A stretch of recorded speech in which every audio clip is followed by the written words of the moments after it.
Earth Day is often talked about from a global point of view, but it's more than that, isn't it? It really does come down to the local level of what we can do collectively as associations with our members.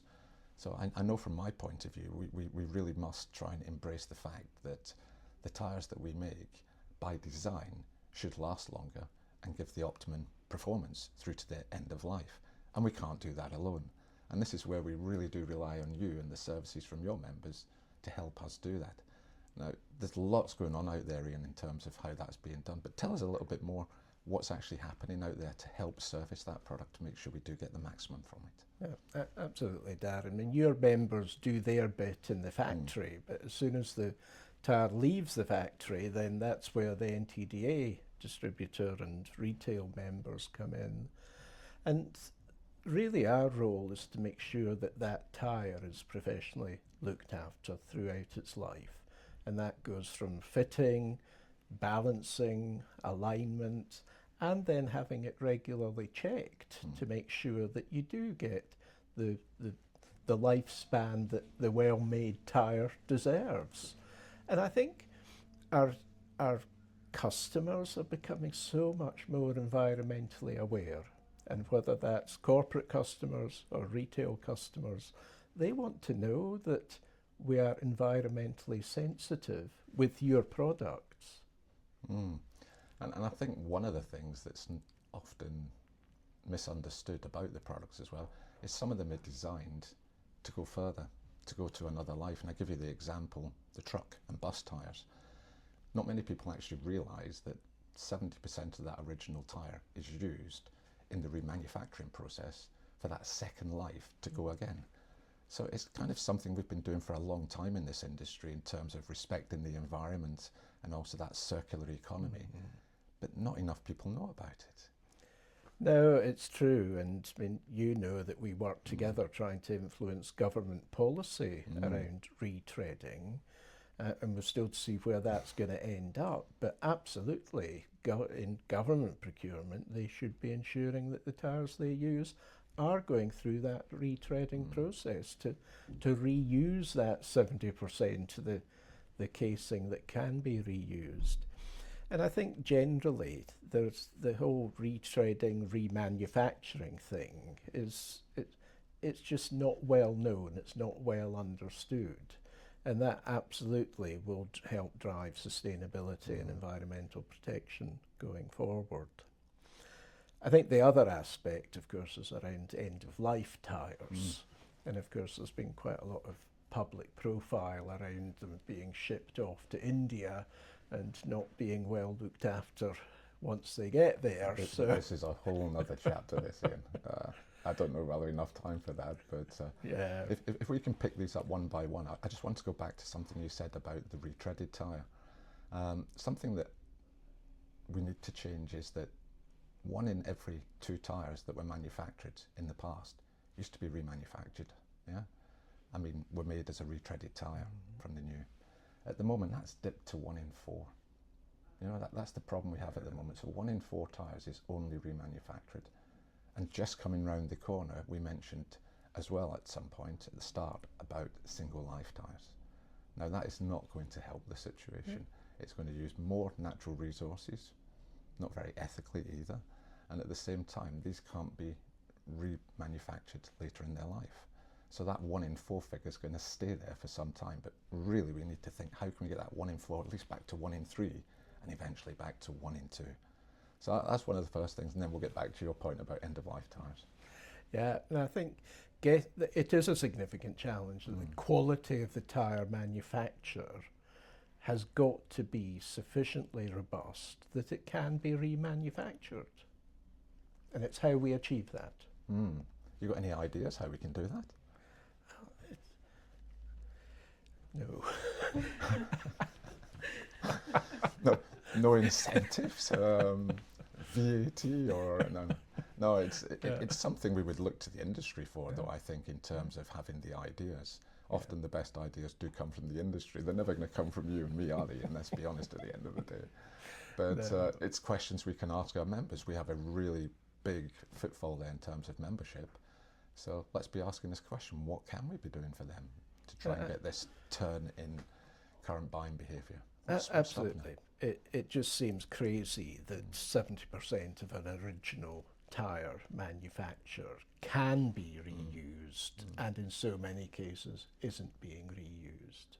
Yeah. That just doesn't sit well, does it? And that takes us on to your second point, doesn't it, in terms of the end-of-life tyres. So that's 70% of tyre that could have been reused. What happens to that in terms of your network? Where does it go? How is it collected? How is it done responsibly? Yeah, and again, it's a big challenge because retailers, they trust that those that come and collect their end-of-life tyres will deal with them responsibly. But as you know, there's been quite a few loopholes around where they do end up, and lack of government oversight in particular in the management of waste tyres. And shipping them off to India may seem a reasonable solution, but I think as a UK PLC really has to look at, do we have to do that?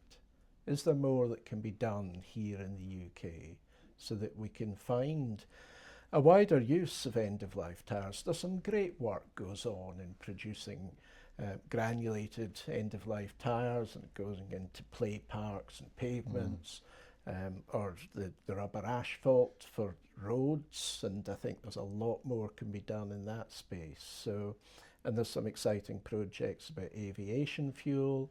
So I think, again, working together, we absolutely need to encourage government to make the right investments so that end-of-life tyres are being kept in the UK and managed well in the UK. I think you've touched upon some very good points there in terms of outcomes for end-of-life tyres. And this seems to be where we've failed in the UK, but there's a real opportunity there in terms of better uptake. The rubberised asphalt, for example, we know it works very well in other European countries, and they buy into it, and particularly in America, they absolutely love it. But over here, there's always a challenge. Something in, something out, so there's got to be a substitution, so there's a barrier towards that. So we need to think how we break that down. The aviation fuel you just mentioned as well, I don't know, I'm a little bit more reserved on that front, because I want our industry to first understand what it wants to do with its own waste before passing it on to someone else.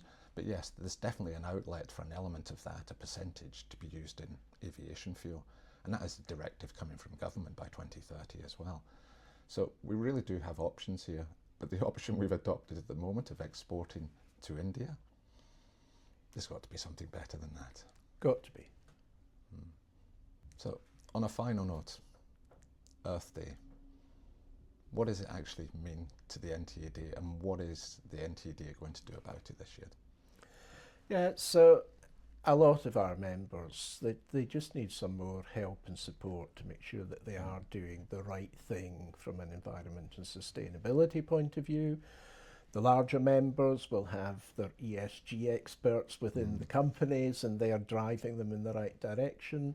But the small and micro end of the business that are in membership, we're producing a toolkit that will just help our members better understand what does all this environmental stuff really mean?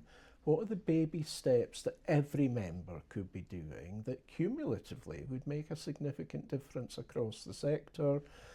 Have they investigated sources of energy that are more green energy sources, etc.? So it's just about encouraging them to often take their time away from fitting tyres to think about how their business can be more environmentally sustainable. I would say from our point of view as well, it's really about taking that moment to reflect in terms of what contribution you're making to the environment. And I'd like to think everybody is, but some will be doing it more than others. Just like you said, some of your larger customers can afford that time. I'm not just talking financially, but physical time to do something about it. But also the smaller ones can learn from what others are doing out there. And that's very much the same with us. We're trying to sort of raise that bar and obviously let the wider public know as a sector what we're doing in this space. And we've been doing it for so long. As we said at the start, it's been by design that tyres come into the marketplace to be reused. And they do have this cradle-to-grave approach in terms of their end-of-life disposal, certainly in the United Kingdom, and it works relatively well. So it's really that fine-tuning of what we've got at the moment, and I think heightening what we do so more people understand collectively as an industry what we're doing about sustainability in the circular economy. Absolutely, and the consumer is becoming so much more environmentally aware, so not doing anything about it just isn't, it's that in itself isn't sustainable. We need to do things more environmentally and sustainably, and we need to be seen to do things more environmentally and sustainably.